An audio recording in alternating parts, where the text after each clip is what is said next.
The So hi everybody. So we're just mid conversation. We've been talking for a couple of hours already, but we're talking about philosophia and dialogos, and making this bridge between the personal and the philosophical. Like what is that bridge, right? Like, and because most of the time it's like when you and I get on, I'm like, how you doing? You're like, how are you doing? And you start talking about whatever it is going on in your life, and then I get interested, or you get interested, and you start to describe it, and then some new thing kind of opens up, and then what we've been talking about all together for the last year you start to bring it into the phenomenological. You start describing that thing that just in your concrete life in those terms, and it becomes so. That's where time starts to disappear. Yeah, but this kind of connection between these like intensely high abstract, I mean, the highest levels of abstraction that you could imagine, right? And working those out into your life, like that there's a connection that's made with that. And I think that's actually the thing that's actually essential. This is why philosophy may be something that isn't just one option of something we can do, but like that if it's missing, we become sick in some way, right? Of this kind of, I mean, especially now, because it's like with everything flattening out so much, right? No sense of real clear hierarchy that seems viable for anybody, that holds any weight.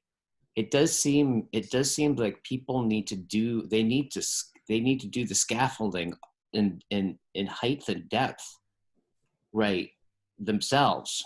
And we're kind of in that time. I think that's the sense of necessity that I'm getting about wanting people who have no interest in philosophy to start to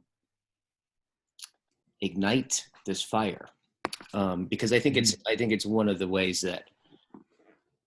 Well, this is what I was saying about this is like why that matters is because, like you were saying, if these conversations and what you're reading and doesn't make any difference in your actual life, like then you're just doing something else, right? Mm-hmm. It's like the point is that when you get these things, to get what Heidegger is talking about, what Plato's talking about, what like these people that just really like went into the depth of being and with the logos, is that when you really get it, the world shows itself to you differently, and all of your, as Nora Bateson would say, and your father would definitely say, that like all of our actions are in correlation with our perception. And philosophy for me has been an experience of when it really is alive. I turn around and the same group of people, there's so many more options available, like with that same situation than before that, because I can see more dimensions of what's going on, and thus I can start to respond to it. And that's where I think it integrates, and where there's almost no difference between philosophy and the way that you live your life. It becomes very concrete. Yeah. Mm-hmm. Yeah, absolutely. And I think we've been talking a lot about how this process, the dialogic process, is sequenced, and how it seems to naturally sequence itself when it becomes autopoietic. Mm-hmm. And we were talking earlier, one of the many threads we of our conversation to this point was about warming up conversation. And it seems to me that the interpersonal relationship, beginning with the interpersonal relationship that could otherwise, under different circumstances, lapse into a therapeutic exercise, that beginning with the interpersonal dynamic warms the air of the conversation such that you then become able to breathe it more deeply. because then the marriage of the personal and the philosophic allows the personal domains of experience to become analogized, right? To become analogs for the logos that can then appreciate the levels of intelligibility, right? Like the domains of personal experience become analogic hosts for philosophic insight, so that they're actually they're interfused, right? The personal and the philosophic, because the personal becomes the living analog for that makes the logos of conversation into an implement for uncovering intelligibility. Right. And so then the analogization of personal experience becomes a kind of philosophic instrument to then play deeper and more resonant tunes, if we're using that metaphor of musicality for dialogos, right? And so then it becomes the body of rhythm that begins the philosophic gesture. Right. And that's why it comes back to it repeatedly, is because it continually uses that, the analogy of that experience continually refocuses and retunes the conversation, so that it doesn't drift away into abstraction and remains embodied, and then actually, can convert into something like an actionable wisdom. Yeah. Oh, totally. Because you're exercising. It's interesting because kairos, like the notion of time, not as linear successions, right? But the notion of time is timing, right? The opportunity opens up that's of the phenomena itself, right? It's not something that the phenomena is in. It's like the way things time, the character of time, right? Which was, I think, Heidegger's key thing he brought to the conversation around it, that reveals all, being in time and all that stuff. But if you think about that, how much of your life is about timing, right?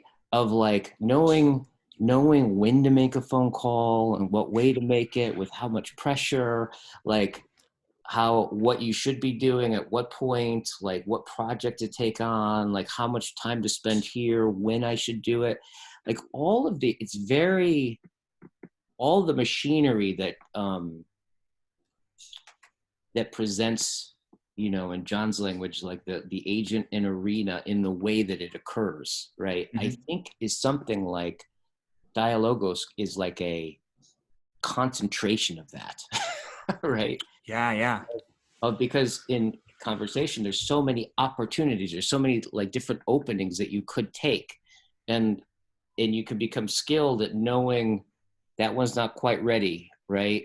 And then letting it emerge somewhere else, and then forgetting about it, and then seeing it again. And all of those sensibilities, I think, on one level, you're right. It's an analogy for, I think, the way we just phenomenologically conceive of our life and how we live it, right? Well, not how we conceive of it, but how we phenomenologically comport it, right? Right. Yeah. That's right. That's right. Yeah, because then somehow, like, in having to speak, like, the logos, in having to speak itself to thou and be heard by thou, something happens to the logos, the intelligible discourse, right? Or intelligibility writ large, at whatever level of resolution we figure the definition of logos. That's a really tough one, right? Yeah. But precisely because it can be so scaled, that at what level of intelligibility do we mean the term? But even at its most basic, perhaps at its most analogically minute, at the level of basic discourse, basic speech, that speech, in being spoken to a thou, takes on a valence and a meaning that supersedes its ostensive content, right? And so I think that the presence and witness of thou allows for the logos of intelligibility at the basic level of speech or discourse to then analogize intelligibility that is otherwise inaccessible to that embodied experience. It's as though when spoken to thou, the syllables of speech become articulated such that the silence can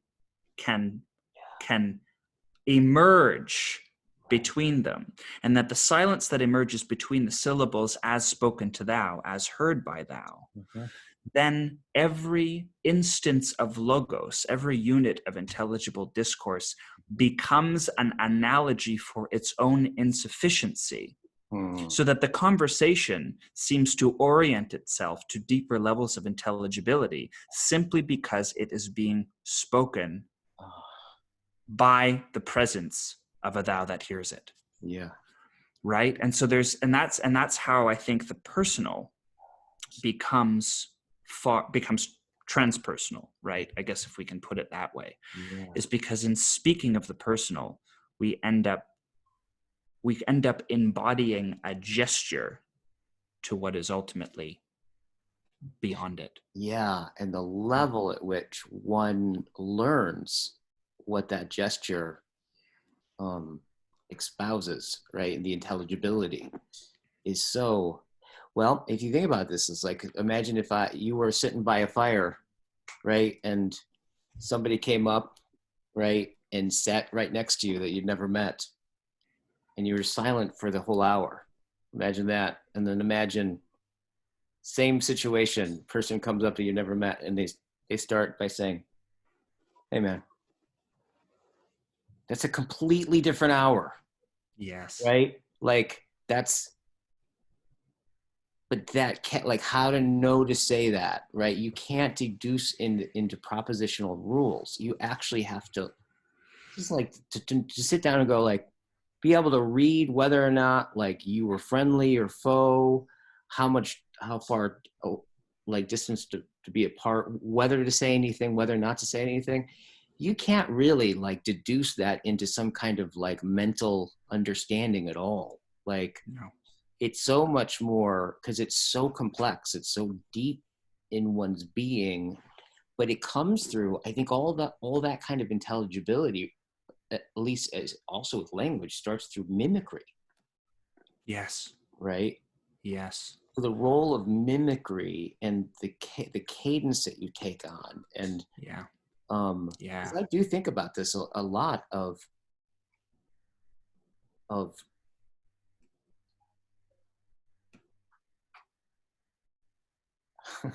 it's like, as I get older, I notice my father a lot more. And I noticed myself saying stuff that I've never heard him say, but he would say. Like, and there's something, and I can feel it. Like, I can feel, I don't know what it is, but there's some deep stylistic embodied thing that makes him a guysengstock and me a guysengstock, that has to say that kind of joke in that kind of way that's probably, like, connected to the Midwest. That's, you can't, there's this, but how did it arise? Well, look, it arose through, like, being thrown into a world and coping with it, and styles and contexts of social interactions and embedded practices that go into that timing. And so yeah, just engaging in it, how we even engage in a conversation at all is just a fucking bloody miracle. I don't think anyone could explain, but, like, yeah, to start to have conversations, philosophical conversations at really high levels of abstraction, but that are deeply personal, right? And that start to have a cadence of their own. There's so much in the mimicking, in the play of that cadence, that I think is going on, that's so much deeper than the propositional level. Yes. Right? Yeah. Oh, yeah. Absolutely. Yeah, that's, even if what you're mimicking is simply the silence of an auditing presence. Yeah. Have you ever thought to yourself, like, either inwardly or actually in outward conversation, have you ever made a statement and then cycled through a menu of different listeners that could have changed the intimations of that statement based on their presence, right?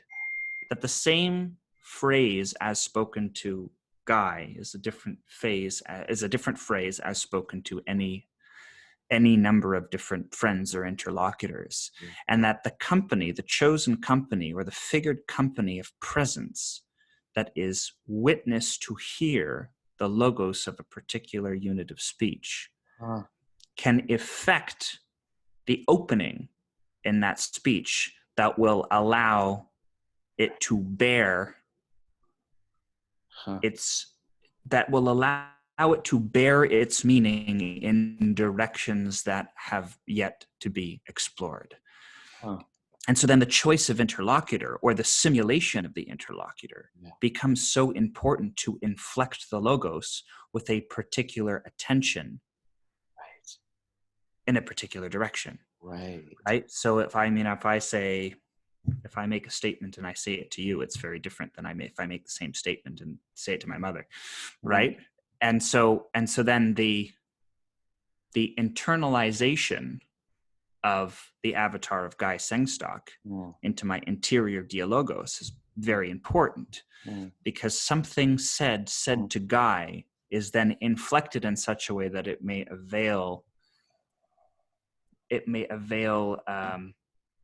open a topography of meaning in the interstices of that logos statement that were not otherwise present to it or present to me, right? The silence of thou is something I've been thinking a lot about, right? Speaking into the silence, because I've been thinking of it interiorly, right? We talk a lot about exterior social dialogos, in which thou is manifest, thou is there, they're present, they're listening. But then the thou of silence that allows the logos to resound, right? To resound and return to itself. Right. It's as though in the silence, it's truly laid bare. Yeah. Its capacity or possibility is truly laid bare as witnessed by thou of silence. And the importance of that silence, when you talked about someone coming to sit beside you when you're staring into a campfire, right? Think of how that silence, you're right. The conversation changes immeasurably depending on whether the person comes and sits wordlessly with you or comes and sits and says, "Hey, man." But it also, what is intimated by the silence before that fire also changes if someone comes and sits down and is there to witness it, even if nothing is said. Right? Yeah. So the presence of silence and its role in dialogos is something I also find myself thinking about a lot, and how what we're really trying to do in some ways when we're dialoguing in silence is to try, strange as it sounds, is to actually try and presence the silence, to presence its infinite depth in the spoken logos of discourse, right? That perfect silence. Yeah. Man, what you're saying is just, it's really rich. Stuff I've thought about for a lot, but you're saying it in a way that's having me refigure a lot of things. But like the thing about one, I've definitely noticed that who I'm talking to seems to be the locus of what I say. Like, it's, in fact, it doesn't make any sense if you think about, in order for, it's kind of a chicken and the egg problem, but you can kind of get the logic of it, of like, how did speech arise, right? It seemed like it needed to be in response to somebody calling, like, a listener. If there wasn't a listener, there couldn't be a speaker. Right. And so it's like,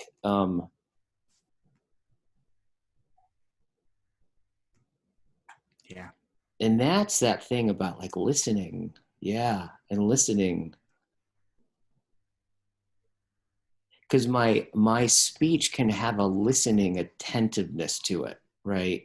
And then there is that quality, I think, oftentimes, like in some of the dialogoses that we've done, like there's certain moments where you can just tell that you don't know, no one really knows what they're going to say, but rather they're kind of like, there's this quality of like they're hearing something right before they say what they're hearing, but there's a listening or a tuning into something, right? And so thinking about that as the logos in the mode of listening, I think really good, that's, I mean, that's the source of good communication, is listening, right? Right.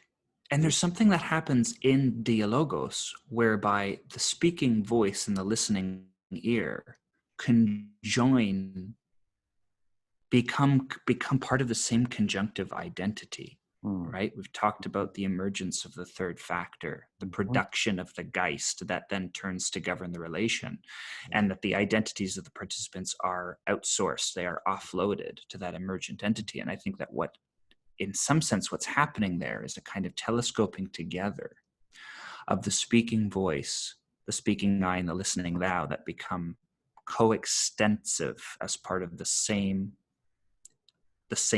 entity of logos. And that in becoming coextensive, that's when the dialogos becomes properly autopoetic, when the speaking voice and the listening ear are then conjoined. And can auto-tune, if I can use that metaphor, right? That the harmony then becomes a self-organizing harmony, precisely because we can now listen to ourselves. We can now be heard as though from a transcendent perspective within the dynamic that's immanent to us. It's the bridge, right? It's the symbolon. It's the bridge that connects our speech, that connects the logos of speech to the logos in silence that has yet to bear its deeper intelligibility. But who are we? Who is listening? Who are we speaking to? Is the question that is. It's a really enigmatic question, but it increasingly, in my thinking at least, it takes on deeper and deeper proportions. It's also kind of coming back into this, like with the dialogues. There's so many levels going on in what we're reading here, right? Like, and I think the dynamic, different interpretations about what Plato was doing and who Socrates was and what all the dialogues meant, the dynamic, right? Like espousal of arguments and, conflicts and about what the dialogues are, I think kind of speak to this, right? That there's so much in Alcibiades that Socrates is demonstrating, right? While he's saying, I don't know either, right? That there's so much going on that's not, he can't say. It's almost as if the dialogue is necessitating the conditions, I don't know, the conditions that make something beyond what could be spoken heard. But that's interesting to think, is like, what is it that can only be known through it not being able to be said, right? Exactly. And that sense of just kind of reading it, you called it last time, I think I've used this word a lot, this like, I just get the sense of being walked around this hollow. Right? The hollow, Hollow. The irony too. I think that's one, again, it's a way of understanding the irony in play. The irony is that the irony of the Socratic dialogue and the irony of our speech in this exact moment is that the deepest intelligibility, the deepest logos of our speech is absent from our speech, but its absence is precisely what we're gesturing toward. It's the silence beneath the note of music. It's the silence between the syllables of speech that is actually the meaning of the speech. It's the meaning of the speech because the speech has analogized the presence of that silence, just as every sound contains within it the presence of silence. Right? And that's the irony. That's the irony, whether cultivated or uncultivated, witting or unwitting. That's the irony of dialogos. Irony is that the deepest intelligibility is absent from the logos of discourse. And the logos of discourse, the analogic function of the dialogue is to turn the logos of discourse into a symbol for its own insufficiency. Yeah. Right? For its own feeble comparison to the logos that's yet unrevealed. Yeah, it's like that, the illumination, right, that necessarily like withdraws itself so that it can illuminate what you're seeing. There's what we're trying, like what these, I think the dialogues and philosophy is trying to illuminate is that illumination, right? It's exactly. And on one level you think about it, it's like this exalted thing, right? But actually we're talking about, no, it's what we're talking about. It's the thing that like, it's the intelligibility that everything normal and ordinary and everyday speaks already, but the illumination in which you find that makes it intelligible necessarily hides in its intelligibility. Yes. So there's this kind of, to kind of see intelligibility itself, which is, I think, I think Plato, I think, would say, I know Plotinus talks about that, he says that being is intelligibility, right? Like that's what being is. It's that by virtue of which everything at all is anything that at all that is intelligible, right? So tricking that disclosure is on one level like, why is it, it's kind of like, it's interesting. It's so much about, this is why it's so interesting being a human, because there's so much potential that opens up in, as far as I can tell anyways, like beings, like globs of stuff, whether they be atoms or waves or any of that kind of stuff, kind of seems like I can get the sense that doesn't need human beings at all to be there. But the sense of being, right? Mm-hmm. That which the being of all those beings, for it to be disclosed, seems innately, it's like it discloses as human. But it does this trick show, right? Where it's like, to be human is to be just fucking stupid at the same time, and to be foolish, and to be awful, sure feels that way, right? And to be self-deceptive and not know it, and like it's so much folly, right? But there's this way there that kind of, our ability for absurdity and blindness is just absolutely atrocious. yeah Right? Yet but whatever it is that allows for that level of self-deception and folly, right, is also the same openness that allows for something like this to happen, right? Absolutely. There's irony in that, That's right. Because then when the irony becomes a knowing irony rather than an unwitting irony, when the joke becomes possessed, when we become knowingly possessed of the joke, or rather, that's not quite right. When with our knowing we possess the joke of that irony instead of being unwittingly possessed by the joke of the irony, right? Being its teller as opposed to being its butt, as it were, then our gross ineptitudes and insufficiencies then analogize the moreness that they lack. Right? And then we get into a region, I think, that Augustine calls learned ignorance, right? Which is that the appreciation of our ignorance becomes the knowing gesture that interrupts that ignorance with genuine knowing, or that turns that ignorance into a form of genuine knowing. Right. Knowing being a processive disclosure, the processive aletheia, right? That the knowing is the act of unconcealment. It is not whatever it is that is unconcealed. Yeah, and for a number of reasons, some of which we've just said.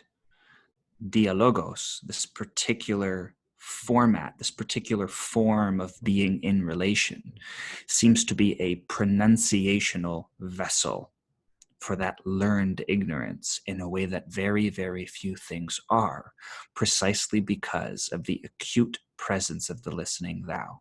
Right. That hears the ignorance. Yeah. Thou, the listening thou, hear, even if that listening thou is interiorized and imagined from a template in the actual world. Yeah. The listening thou, keenly aware, hears ignorance, senses ignorance in a way that the blathering speech doesn't, right? The listening thou hears the ignorance within the speech.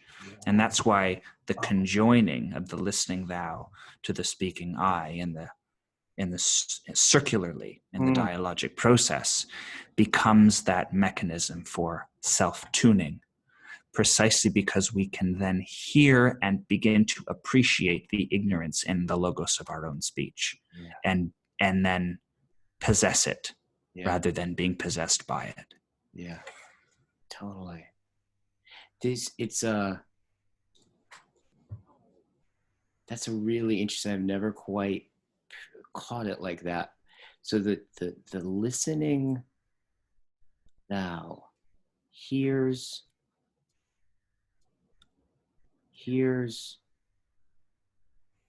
the ignorance or in the other or in the self, the ignorance in which it fuses itself with into dialogue.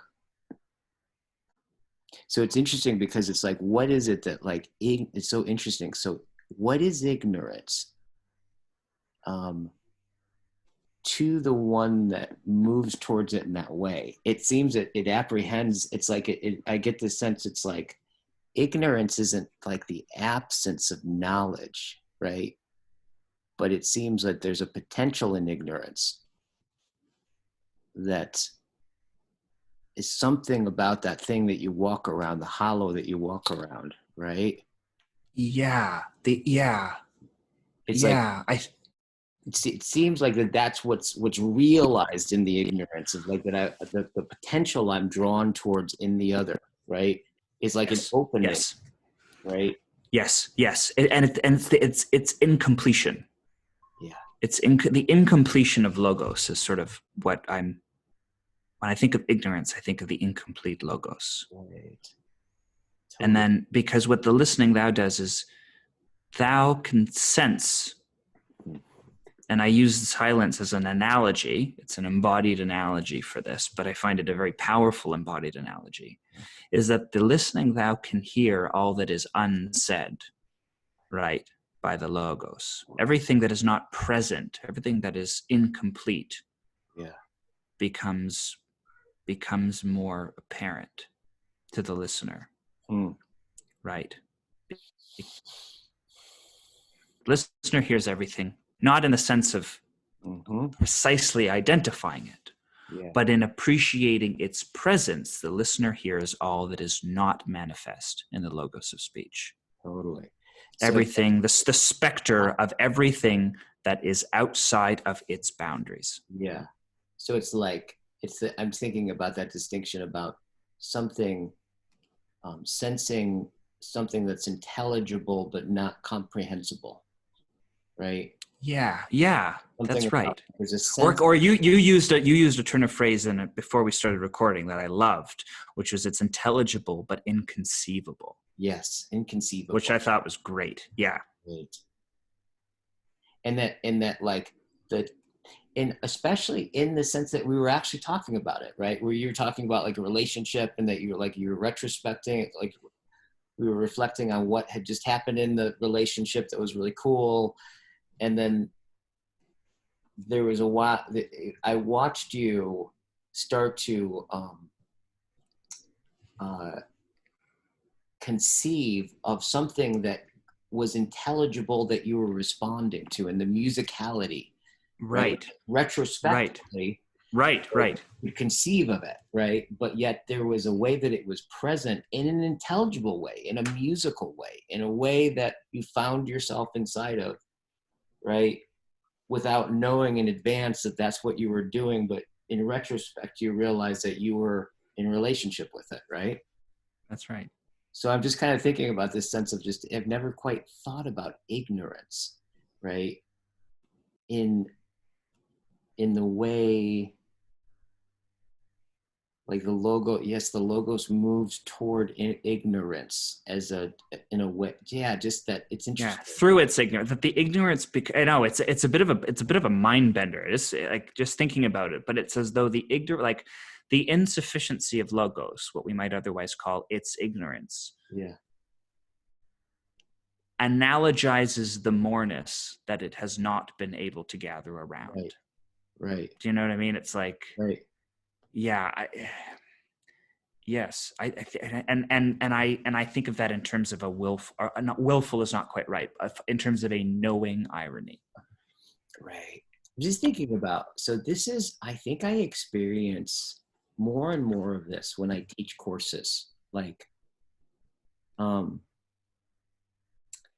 there's a sense in which we were talking about this before, where, I mean, so much of, like, for example, what it means to learn how to lead circles, it's got to come through such an embodied sense, right? That you can't like literally give you a step-by-step play-by-play. That's not learning it, right? But everyone wants to understand it like that and gets frustrated if they don't, right? And then they'll turn, and then I'll just be sitting there just having just this sense of like a knowingness that's not like it's deeply attuned to them, but also a sense of like just having gone through this so many times, just aware of the non-linear, like linearness of it, and that it's a process, and that like this, all of that's necessary, right? No matter how much they're freaking out or frustrated or elated or whatever it is, right? And at some point they'll look at me and they'll go like, you knew that all along, right? Or something you're not telling me.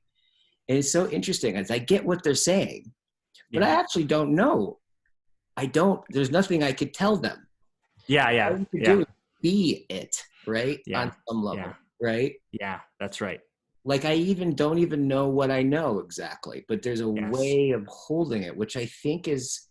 But you have a relationship with the unknown. Yes. You have a relationship with the known unknowns. Yes. That we might call faith, incidentally, right? Yeah. You have a continuity. There's a continuity between your ignorant knowing, right, and the unknowns, right? Because the unknowns are presenced knowingly in your particular disposition of ignorance. Yes, right. Exactly. That's why your ignorance is ironic, because your ignorance is knowing of its insufficiency, and presences it. Right. And that's why people are making those accusations of you, because they're right and yet they're not right at the same time. Exactly. Yeah. That's cool. It's so interesting because I think there is that thing about it where it's from some people's vantage point, it looks like, oh, he's concealing something, or there's something. But actually there isn't anything. There's just a sense of like, yeah, we're on the right track. Like, you just seems like you're aiming in the right place. And that like, okay. So you're like, your eyebrows are melting off, but I've never seen that before, but I'm sure that's normal too. Like, just keep, there's a sense of like an unperturbableness about it. That's right. That has grown over time, right? With me, I've noticed. That's right. But it isn't propositional. But it is disposition. No. And it's even ironic. Right. Yes. Keep going. People are they're it's not as though you're concealing something. It's simply that you're appreciating the fact that much is still concealed. Yeah, totally. Yes. Totally. Yes. Absolutely. And you have faith in its unconcealment because you've cultivated it, because you've practiced it. Yeah. You've practiced its rhythms enough that you understand the pattern. But it's, again, that's your faith. That's your the continuity of your identification with all that remains concealed from you and from your students at any given moment in time. So what they're detecting as something you're withholding is merely something you understand as withheld. Right. Right. So funny. I'm just thinking about this. I think is it Aristotle who talks about the virtue under all virtues, like that all virtues require is courage. Mm. I think that's actually the thing that I'm not aware of knowing at that time. Is there's a sense of like, well, like, is it scary? Do you not know what you're doing? It's like, are you getting, it's like, there's a sense in which I think that is the disposition, or what that's come to is through like truly like Yeah. throwing myself in situations I don't know what the hell I'm doing, right? Like, but Yes. I have Yes. intuition, and then it turns out my intuition was kind of on, but opened up a whole other world, and then I had like that whole enactment of aiming in the right place to be courageous at, right? Right. And The that, kairos of courage, as it were. yeah, Right. That's a really good point. That's a really bringing courage into it in that way. I think that's mm-hmm. because that also that's a way of distinguishing Mm-hmm. a virtue, the virtue of courage, Yeah, and what we might otherwise call recklessness. yeah, Right? Because the virtuous courage detects the kairos in the possibility of, by virtue of action, huh. having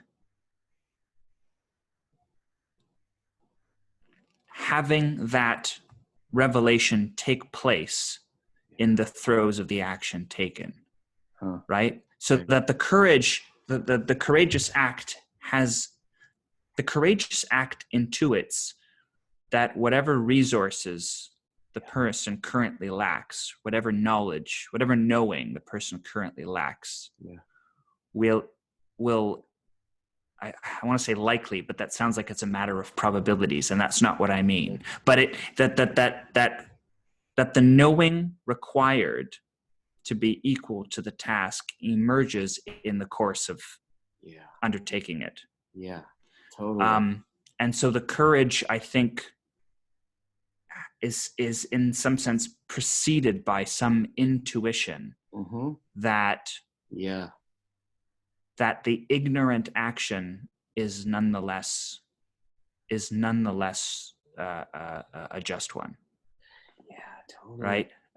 Like because otherwise, like if the act of courage is fruitless, Yeah.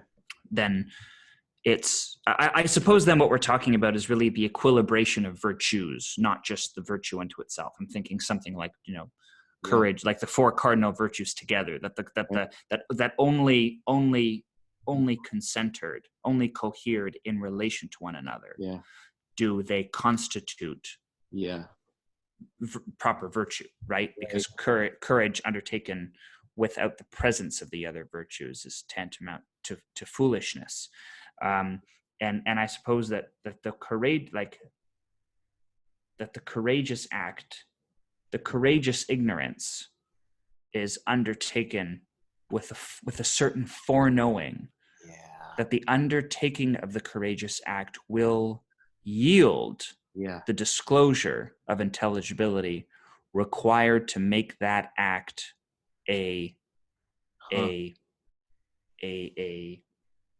will require to effect something just or wise, And that foreknowing in the ignorance, like you're right. There's something about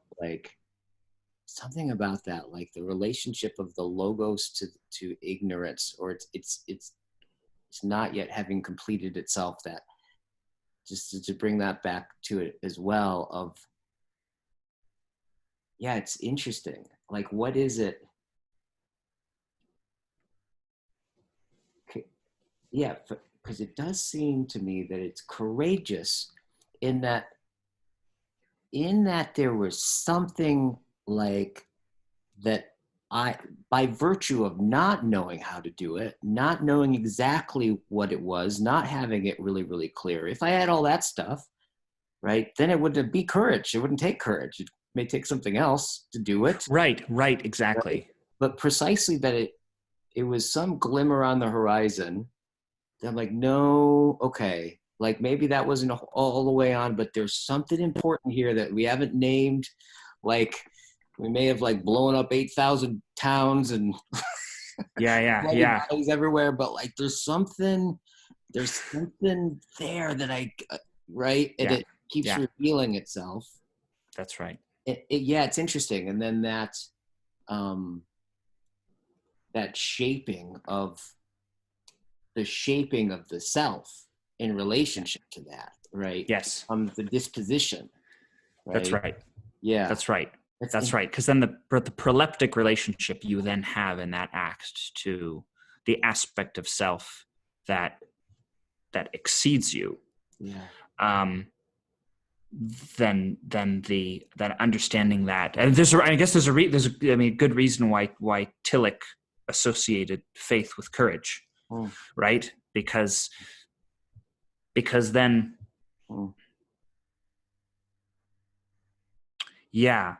because the act of faith, the courage of the act of faith, is a kind of symbolic consummation of one's own ignorance into the prolepsis of one's self that is ever beyond the horizon of his intelligibility. And thus, because it's beyond the horizon, metaphorically, hearing makes the most sense because you can't see it. Yeah, right? That's right. But you can hear what's beyond the horizon, right?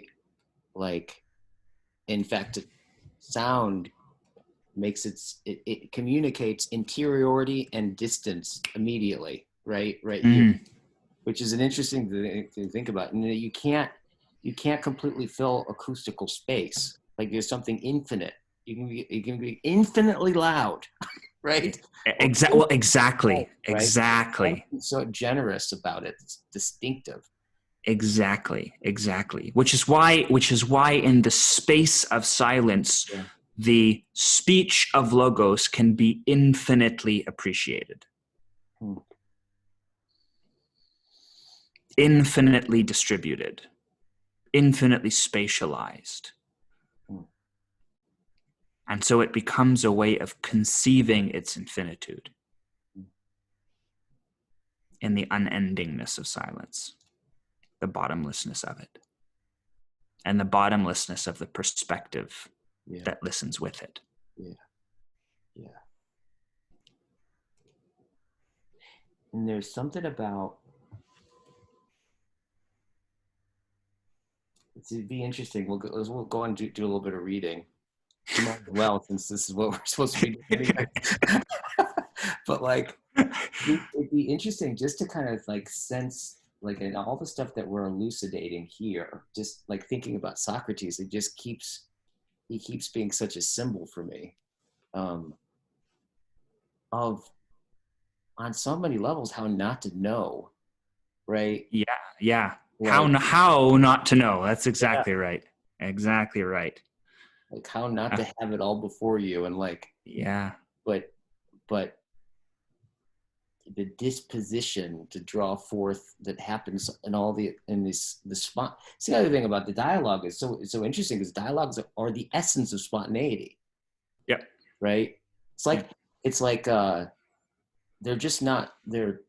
This is why I think people are really surprised about like how much you can do in Zoom, right? And how much of a genuine connection that you can have when you're not there in person. And I think that displays the temporal dimension, right? That's at play in all of this, right? And that timing, the kairotic sense of all those things that like it exercises, Yeah. right? Yeah. Because the temporality of the dialogos is continuous with what is extemporal. I think that's what makes it, right. I mean, that's the kairos, right? The opening of the kairos is the contiguity between time and eternity, right? It's that the point of that, the point where they touch is precisely the kairotic opening. Yeah. And dialogue, and one of the excellence of dialogos is such that it reciprocally opens that continuity between the temporal and the extemporal. Interesting. And allows us to retrieve and recover ourselves from the extemporal and be restored. Be restored to our ignorance, such that the ignorance is now known and knowing because of that kairotic opening.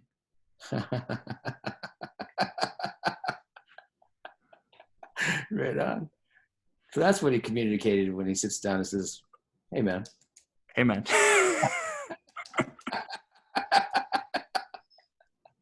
It's no wonder that Socrates lapses into those famous trances, right? Those famous reveries where he just stops and goes for like hours, right? That they describe of him, that his interlocutors describe of him, that he just stops and listens, thinks. He's just hearing. Yeah. He's just listening. Yeah. Right? Totally. He's just listening. Totally. The daimon comes from the silence. Right. Diamond comes from within the folds of the silence because it bespeaks its infinitude. Yeah.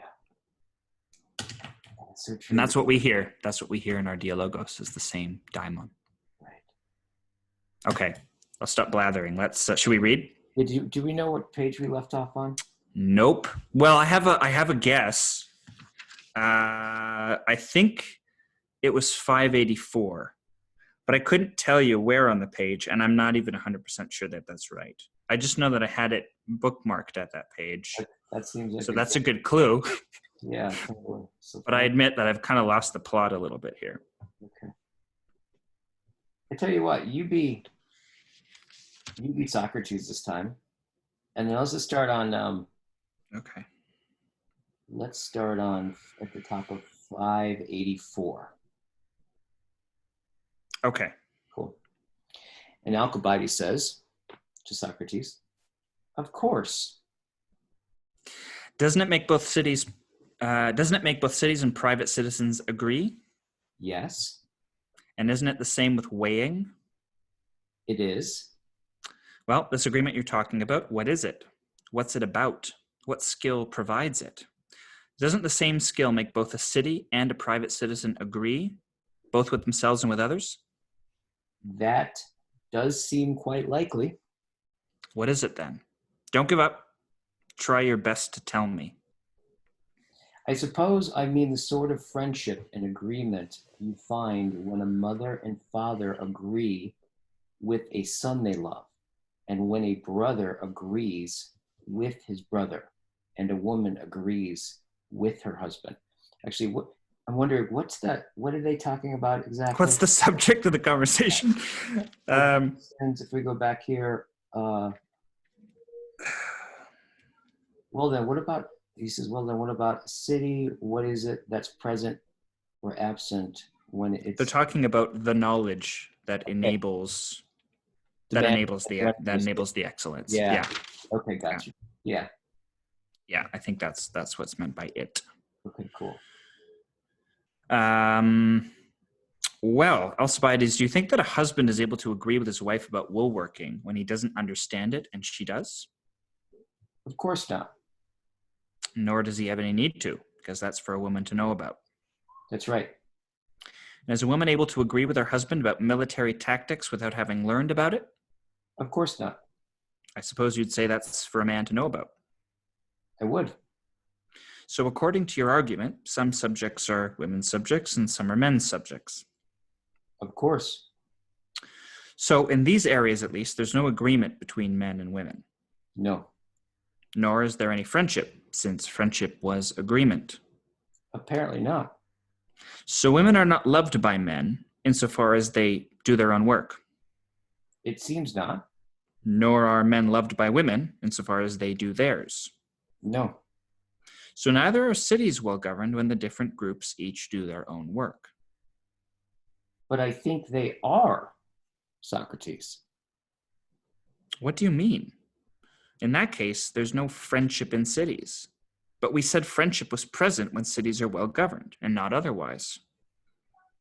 But I think it's when each person does his own work that mutual friendship results.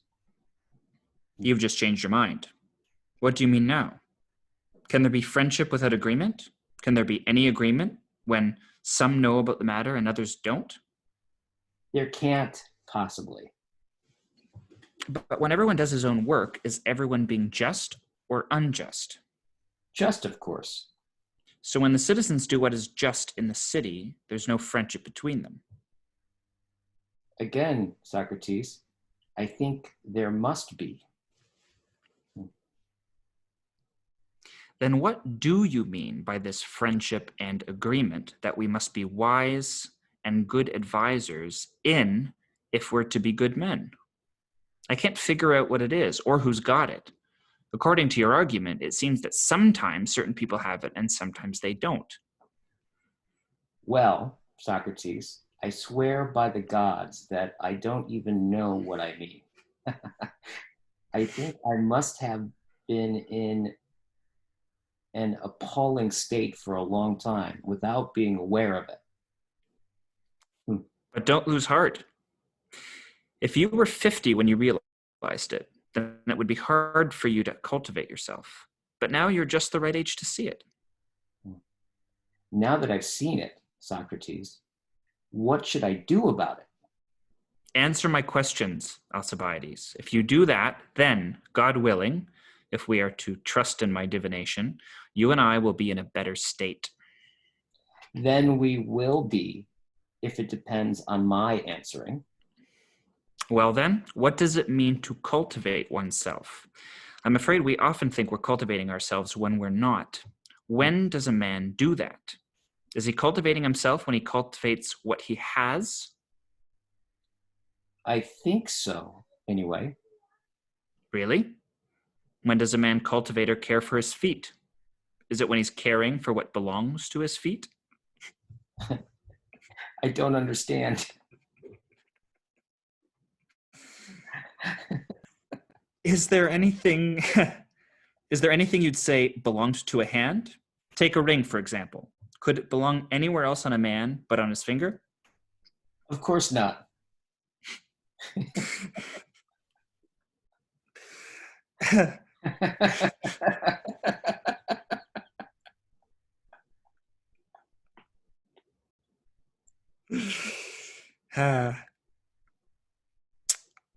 Similarly, a shoe belongs nowhere but on the feet. Why is it? Oh, yes. Likewise, cloaks and bedclothes belong to the rest of the body. Yes. So when we cultivate or care for our shoes, are we caring for our feet? I don't really understand, Socrates. Surely, Alcibiades, you talk about taking proper care of one thing or another, don't you? Yes, I do. And when you make something better, you say you're taking proper care of it. Yes. What skill is it that makes shoes better? Shoemaking? So shoemaking is the skill by which we take care of our shoes. Yes. Do we use shoemaking to take care of our feet too? Or do we use the skill that makes our feet better? The latter. Isn't the skill that makes our feet better the same as what makes the rest of the body better? I think so. Isn't the skill athletics? Yes, absolutely. So while we take care of our feet with athletics, we take care of what belongs to our feet with shoemaking. Certainly. And while we take care of our hands with athletics, we take care of what belongs to our hands with ring making. Yes. And while we cultivate our bodies with athletics, we take care of what belongs to our bodies with weaving and other skills. That's absolutely right. So while we cultivate each thing with one skill, we cultivate what belongs to it with another skill. Apparently so. And so when you're cultivating what belongs to you, you're not cultivating yourself. Not at all. For it seems that cultivating yourself and cultivating what belongs to you require different skills. Apparently. Well then, what sort of skill could we use to cultivate ourselves? I couldn't say. But we've agreed on this much at least. It's a skill that won't make anything that belongs to us better, but will make us better. You're right. Now, if we don't know what a shoe was, would we have known what skill makes a shoe better? No, we couldn't have. Nor would we have known what skill makes a ring better if we didn't know what a ring was. True. Well, then, could we ever know what skill makes us better if we don't know what we were? What we were? We couldn't. Is it actually such an easy thing to know oneself? Was it some simpleton who inscribed those words on the temple wall at Delphi? Or is it difficult and not for everybody? Sometimes I think, Socrates, that anyone can do it. But then sometimes I think it's extremely difficult. But Alcibiades, whether it's easy or not, nevertheless, this is the situation we're in. If we know ourselves, then we might be able to know how to cultivate ourselves. But if we don't know ourselves, we'll never know how. I agree. Tell me, how can we find out what itself is in itself? Maybe this is the way to find out what we ourselves might be. Maybe it's the only possible way. You're right. Hold on, by Zeus, who are you speaking with now? Anybody but me? No. And I'm speaking with you. Yes. Is Socrates doing the talking? He certainly is. And is Alcibiades doing the listening? Yes. And isn't Socrates talking with words? Of course. I suppose you'd say that talking is the same as using words? Certainly. But the thing being used and the person using it, they're different, aren't they? What do you mean? How apropos of our earlier conversation, huh? Yeah. A shoemaker, for example, cuts with a knife and a scraper, I think, and with other tools. Yes, he does. So isn't the cutter who uses the tools different from the tools he's cutting with? Of course. And likewise, isn't the lyre player different from what he's playing with? Yes. This is what I was just asking. Doesn't the user of a thing always seem to be different from what he's using? It seems so. Let's think about the shoemaker again. Does he cut with his tools only, or does he also cut with his hands? With his hands, too. So he uses his hands too? Yes. And doesn't he use his eyes too in shoemaking? Yes. Didn't we agree that the person who uses something is different from the thing he uses? Yes. So the shoemaker and the lyre player are different from the hands and eyes they use in their work. So it seems. Doesn't a man use his whole body too? Certainly. And we agreed that the user is different from the thing being used. Yes. So a man is different from his own body. So it seems. Then what is a man? I don't know what to say.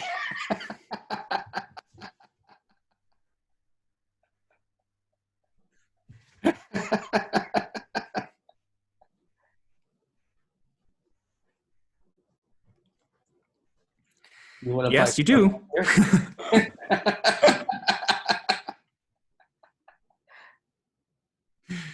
Thing apropos, you want to talk? You want to just go back to the thing that when you mentioned the apropos to what we were talking about earlier.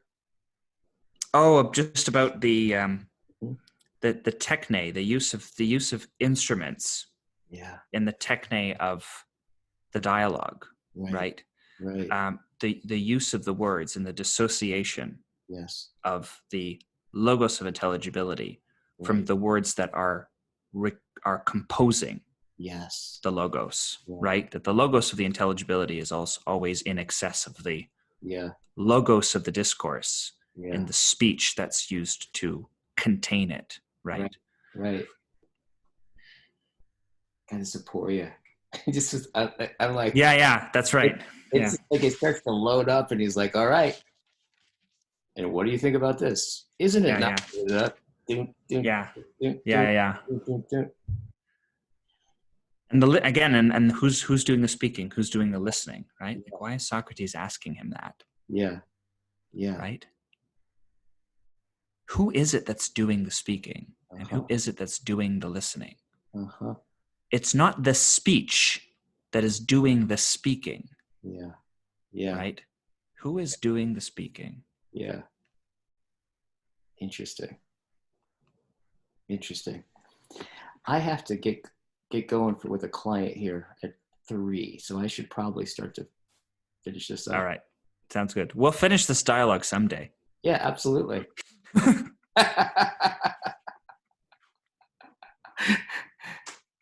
Good to see you, Chris. Always great to see you, brother. Thank you. Bye. Talk to you soon.